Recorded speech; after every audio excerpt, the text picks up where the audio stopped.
saudaraku, itulah dia saudara. Kalau kita dipengaruhi Roh Kudus, kita kuat secara rohani. Nampaknya kita seperti gini.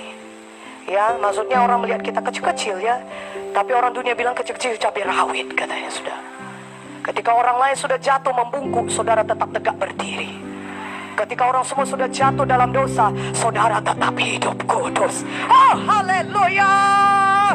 Ketika semua orang di sekeliling saudara membujuk saudara jatuh dalam dosa, saudara tidak terpengaruh. Yang ada adalah pengaruh Roh Kudus di dalam saudara. Kuat secara roh, katakan amin. Yang kelima, pengaruh yang manis dari Roh Kudus untuk kekuatan fisik saudara. Nah saudaraku, kekuatan fisik datang dari latihan badani. Kekuatan fisik ya, datang dari makan, berolahraga dengan baik dan teratur. Tetapi saudara, kita harus menyadari bahwasanya ada kekuatan yang datang dari alam roh untuk fisik kita. Nah saudaraku, Roh Kudus juga memberikan kekuatan fisik yang supernatural.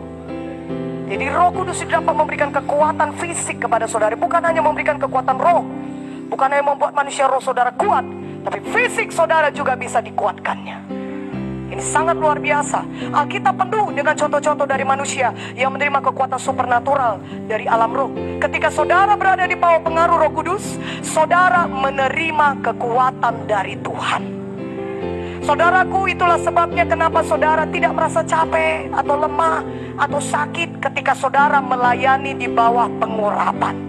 Justru sebaliknya yang terjadi kepada saudara, saudara sangat bergairah sekali, sangat semangat melayani. Amin.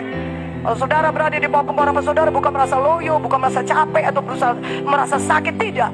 Begitu hebatnya pengaruh Roh Kudus pada kekuatan fisik kita, sehingga ketika kita melayani di bawah pengurapan, kita merasa sangat kuat sekali secara fisik. Bukan secara roh saja, tapi secara fisik kita kuat. Jadi begitulah pengaruh Roh Kudus itu begitu sangat kuat, sehingga saudara bisa merasakan fisik saudara itu dikuatkan olehnya, sehingga saudara sanggup melayani. Haleluya, haleluya. Semuanya area ini bisa dipengaruhi Roh Kudus, keduanya dipengaruhi Roh Kudus. Karena itu mari berdoa, minta Tuhan Roh Kudus menguatkan kita. Minta Roh Kudus menguasai kita sepenuhnya, bahkan sampai menguasai fisik kita juga. Majulah melayani Tuhan, jangan takut, jangan gentar. Semakin saudara melayani Tuhan, semakin Tuhan bekerja dalam hidup saudara.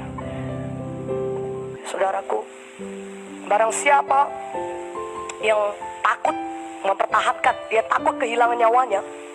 Mana siapa yang mempertahankan nyawanya, dia akan kehilangan nyawanya.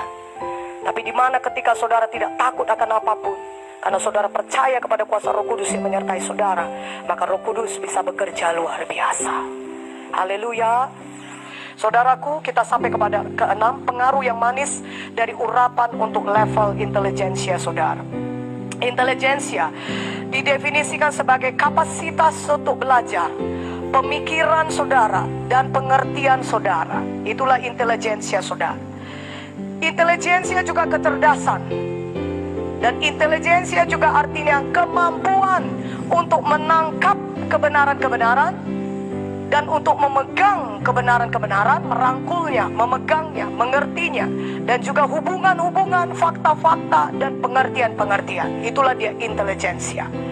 Kecerdasan saudara, kemampuan saudara menangkap kebenaran, hubungan-hubungan, fakta-fakta, pengertian-pengertian, itu kemampuan berpikir saudara, kapasitas untuk belajar saudara, itu dinamakan dengan intelijensia. Katakan amin. 4 pilar dari intelijensia adalah yang pertama, pengetahuan. Kedua adalah hikmat. Ketiga adalah pengertian.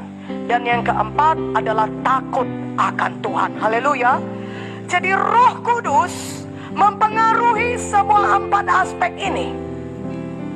Roh Kudus mempengaruhi pengetahuan saudara, hikmat saudara, pengertian saudara, dan takut akan Tuhan. Dan semua keempat aspek ini membentuk intelijensia saudara. Haleluya. Dan tahukah saudara, Roh Kudus sebenarnya mempengaruhi 4 aspek ini secara langsung.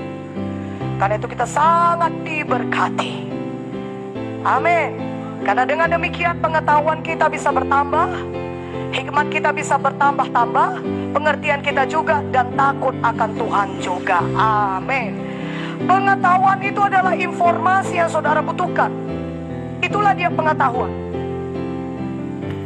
Saudara baca Alkitab, ayat yang saudara baca, firman yang saudara, itu informasi bagi saudara. Katakan amin. Saudara datang di sesi summit ini, saudara datang summit dan saudara dengar khotbah sedang diberitakan, pengajaran firman sedang diberitakan kepada saudara, itu informasi bagi saudara. Itulah dia pengetahuan. Katakan amin. Nah, pengetahuan ini terdiri dari fakta-fakta, data dan kebenaran tentang subjek apapun, topik apapun. Dan saudara syukurlah, Roh Kudus adalah sumber pengetahuan. Dan bagian besar dari pengaruh Roh Kudus adalah membuat saudara memiliki pengetahuan. Jadi saudaraku, Tuhan itu justru mau saudara penuh dengan pengetahuan. Saudara limpah dengan pengetahuan. Karena bagian besar dari pengaruh Roh Kudus adalah membuat saudara penuh dengan pengetahuan. Bukan jadi orang yang tidak berpengetahuan. Justru penuh Roh Kudus akan membuat saudara penuh dengan pengetahuan. Berikan kemuliaan bagi nama Tuhan. Haleluya.